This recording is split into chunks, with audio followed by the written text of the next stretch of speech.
Here's what I'm going to propose to you, and this is why I wrote the book. What is standing in our way is a conditioned inner reality that we call truths.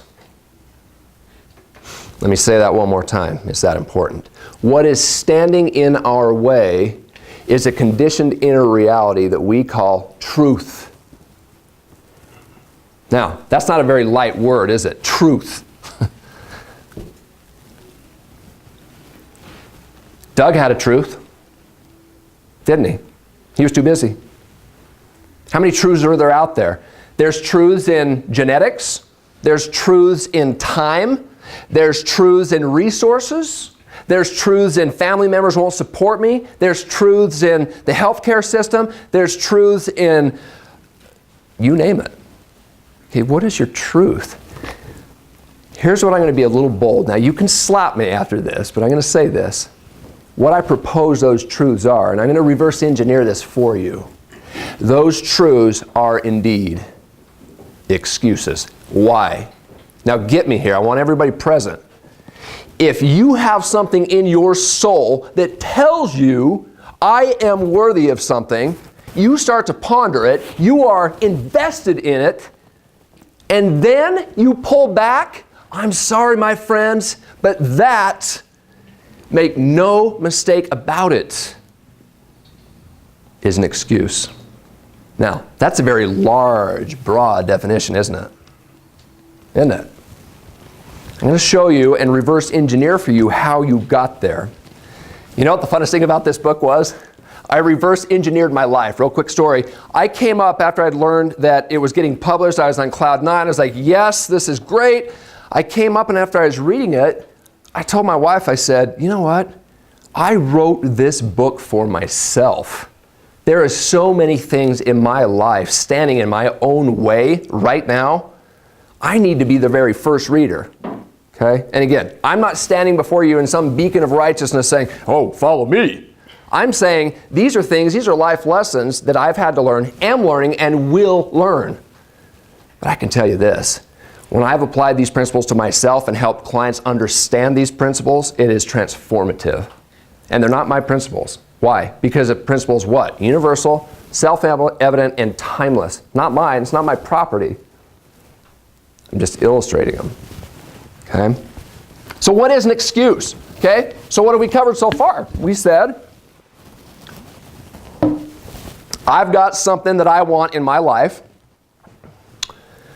And I've got this truth in front of me. I've got this excuse in front of me. Let's define really what an excuse is. This is on page 2 in the book. All right, I'm going to read the first paragraph and then the definition, okay? So hang with me. Excuse is defined, do you pass the 3-tiered test? One of the hardest tasks in becoming excuse-free is identifying what qualifies as an excuse and what does not. How do you know when you're making an excuse when you aren't? After all, you don't have time.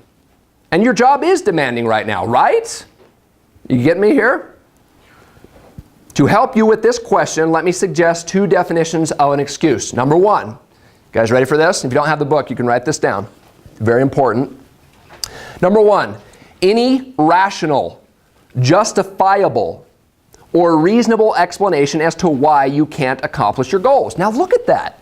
One more time. Any rational, justifiable, or reasonable explanation as to why you can't accomplish your goals. Time's sure valid. Lack of support, that's valid, right? By the way, I know this is hard to hear, by the way. I get it.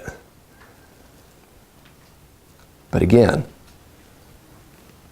these are reasons, very logical reasons, very justifiable reasons why we can't accomplish something.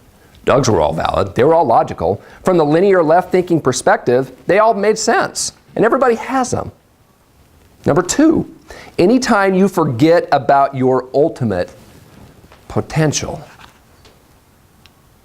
I don't know about you. I love that. When we forget about our ultimate potential, these are the demons that I've had to wrestle with. Oh, nobody's going to listen. Nobody gives a crap. You're too extreme, Griff. Blah, blah, blah, blah, blah. You can't do that. You can't write a book. Was that me forgetting about my ultimate potential? Yes or no? Now, answer for your own life.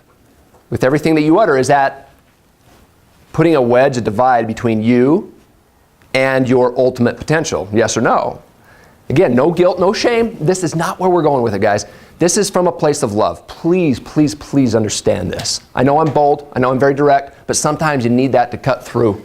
Sometimes our ego is so built up, and everybody has it, that you need some jerk like me to punch through that. Okay? What do you think about the definition?